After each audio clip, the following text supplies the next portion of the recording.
मांगे आंदोलन जब शुरू हुआ उस समय थी,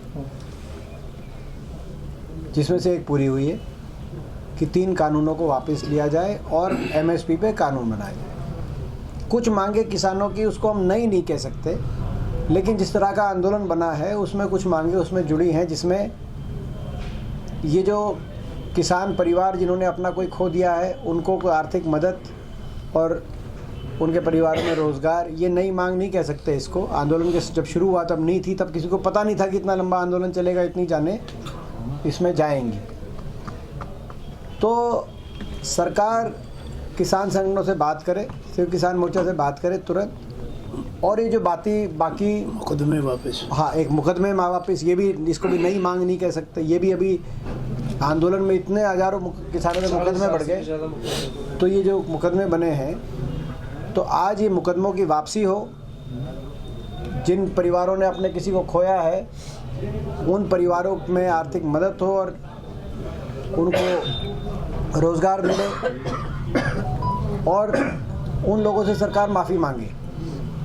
ये मैं आज एक और बात उसमें जोड़ता हूँ, आज ये उसमें ये कि सरकार को माफ़ी मांगनी चाहिए।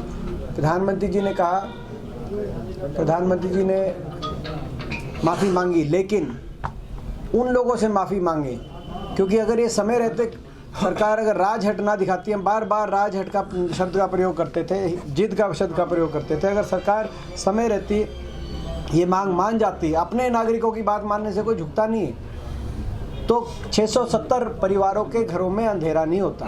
कानून में उस पर विषय पे नहीं जाऊंगा, लेकिन देश में जितना तिरस्कार सरकार द्वारा किसान के इस आंदोलन का किया गया, मैं यही ईश्वर से प्रार्थना करता हूँ आज 1 साल की कि किसी भी वर्ग का किसी भी सरकार द्वारा इतना तिरस्कार ना किया जाए।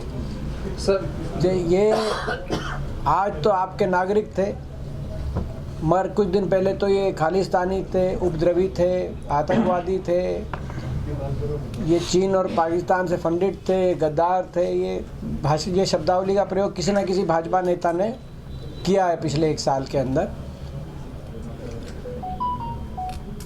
आज से कुछ दिन पहले तो जो 670 किसानों की जो जान कुर्बान हुई है, उनके घरों में कोई आंसू पोंछने भी भाजपा का आज तक नहीं गया। यहाँ तक कि ऐसा बड़ा नरसंहार हम कहेंगे जो लखीमपुर के अंदर जो देखा, वहाँ पे भी आज तक कोई भाजपा का भी कोई आदमी, कोई सरकार का आदमी, किसी ने एक ये भी शब्द नहीं बोले कि हमें अफसोस है कि ऐसे ये हुआ, हमें दुख है। दुख भी तो आप लोग गए, आपको कस्टडी में रखा। तो वो सरकार की जो नीति रही, वो नीति पूरी तरह फेल हो गई।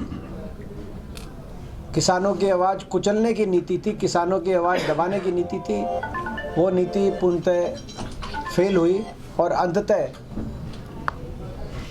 सरकार को माननी पड़ी।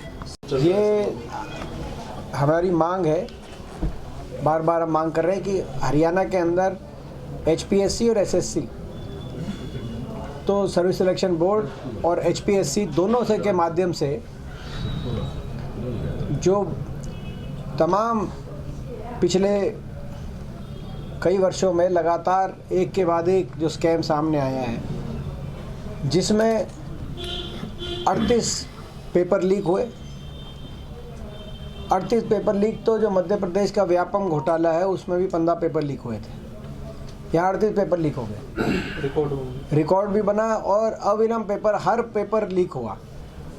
और पेपर लीक के साथ साथ कहीं OMR सीट का स्कैम सामने आया, आपने देखा, और जहां पेपर लीक, SI का पेपर बता रहे हैं कि लीक की, सरकार का ये दावा है कि लीक नहीं हुआ। हमसे जुड़े रहने के लिए हमारे YouTube चैनल को सब्सक्राइब करें और नई वीडियो की नोटिफिकेशन के लिए बेल आइकॉन को दबाएं। अगर आप ये वीडियो Facebook पर देख रहे हैं तो लाइक जरूर करें और ज्यादा से ज्यादा शेयर करें। धन्यवाद।